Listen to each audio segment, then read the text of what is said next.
On va traiter aujourd'hui une question qui revient souvent dans le monde des solopreneurs. Comment arrêter de procrastiner? Comment passer à l'action? Comment avoir des résultats et être efficace dans son travail? C'est vraiment une problématique qu'on rencontre en tant que solopreneur d'une part, mais je pense que toute la population rencontre ce type de problème. C'est pas uniquement vous derrière votre écran qui avez ce problème-là. On en a tous souffert un jour ou l'autre et je pense pas que ça puisse terminer vraiment comme ça du jour au lendemain. Il n'y a pas de solution miracle. Par contre, il y a des petites astuces qui vont nous permettre de passer à l'action plus rapidement, ce qui va éviter la procrastination. Et dans cette vidéo, je vais vous partager l'astuce qui, selon moi, est la plus simple et la plus efficace pour arrêter de procrastiner. Alors, avant de vous donner cette astuce, je voudrais vous expliquer tout simplement que moi, j'en ai souffert et j'en souffre toujours régulièrement. Mais en ayant cette petite astuce en tête, ça permet de débloquer la situation. Parce que avant de savoir comment arrêter de procrastiner, il faut déjà savoir d'où ça vient. La procrastination, c'est tout simplement le fait de ne pas passer à l'action, de ne pas faire les choses que l'on sait étant pourtant importantes à faire. Parce que souvent, il va y avoir une récompense immédiate plus importante à ne pas faire cette action-là. L'exemple type, c'est le réveil du matin. Appuyer sur snooze plutôt que de se lever. On sait très bien que la bonne action à faire, c'est se lever et se préparer pour travailler, pour faire son sport, pour etc., faire sa routine matinale. Mais on appuie souvent sur snooze. Enfin, je sais pas vous, mais moi en tout cas, c'est quelque chose qui m'arrive fréquemment. Parce que c'est quand même plus agréable de rester au fond de son lit, au chaud, que de mettre un pied par terre et ça y est, d'enchaîner les choses. Par contre, qu'est-ce qui se passe à partir du moment où on a mis le pied par terre? En fait, les actions s'enchaînent et puis on n'a plus aucune difficulté à réaliser les choses. Donc la procrastination, c'est vraiment ça. Et dans notre monde de business, en tant que solopreneur, je vous disais, c'est particulièrement vrai parce qu'on est tout seul à son bureau, par exemple ici, ou tout seul chez soi à travailler.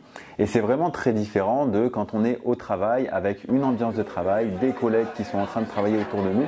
Ça aide déjà ça à moins procrastiner finalement parce qu'on n'a rien d'autre à faire que de se mettre au travail. Quand on est chez soi, on peut beaucoup plus facilement aller chercher un paquet de gâteaux dans le placard, se mettre devant la télé, regarder une vidéo sur YouTube, etc. Donc il y a beaucoup plus de tentations et ça rend la procrastination beaucoup plus difficile. Et donc l'astuce, c'est qui est valable pour tout le monde, pas seulement les solopreneurs, mais vraiment il va falloir vous donner cette petite dose de discipline. C'est une astuce que j'ai repris de Mel Robbins, c'est la règle des 5 secondes. C'est tout simplement de se dire, à partir du moment où vous savez que vous avez une action à faire, c'est de vous dire 5, 4, 3, 2, 1, je la fais. Donc le matin par exemple, quand le réveil sonne, plutôt que d'appuyer sur snooze, là vous savez que le mieux à faire c'est vous lever, mais pourtant vous appuyez sur snooze, vous faites plutôt 5, 4, 3, 2, 1, hop là, vous vous levez et puis comme ça, vous n'avez plus de décision à prendre finalement. Ça va switcher l'effort que vous allez devoir donner pour prendre une décision, cette petite règle qui est toute simple. Alors la seule difficulté, c'est d'y penser, c'est de l'avoir en mémoire et de se redonner cette règle des 5 secondes dès que vous identifiez que vous êtes dans cette action-là. Typiquement, après cette vidéo, moi je vais faire quelque chose que je relaye depuis plusieurs semaines, c'est tout simplement de vérifier les paiements de mes clients qui me payent par virement, est-ce qu'ils ont bien payé leurs factures pour les relancer? J'ai horreur de faire ça. Pour autant, ça va me prendre un quart d'heure. Et le plus dur, c'est de s'y mettre. Donc juste après cette vidéo, je me suis dit cette règle avant de commencer la vidéo, je me suis dit, allez, je vous explique comment on fait et moi-même, je vais me l'appliquer une fois de plus juste après. Donc quand j'atteindrai la vidéo, je vais me dire 5, 4, 3, 2, 1, j'ouvre mon fichier Excel, j'ouvre mon logiciel de facturation, je check les paiements avec la banque et puis ça sera terminé et je serai content d'avoir accompli quelque chose. C'est tout simplement ça. C'est compliqué parce que c'est une discipline personnelle à s'imposer, mais en même temps, il faut que vous trouviez des petits hacks qui vont vous aider à être plus productif parce que le fait de passer à l'action, c'est ça qui va vous rapprocher de vos objectifs. Plus vous passez à l'action, plus soit vous échouez et soit vous réussissez. Si vous échouez, vous apprenez et vous allez réussir davantage par la suite.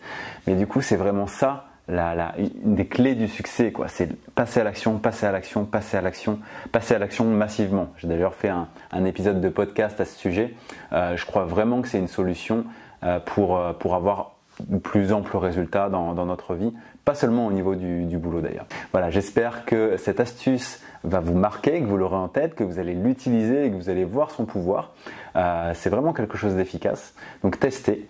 Et puis si dans votre business vous avez besoin de référencement naturel, que vous avez envie de faire croître votre activité, pour ça le référencement naturel c'est souvent une très très bonne solution.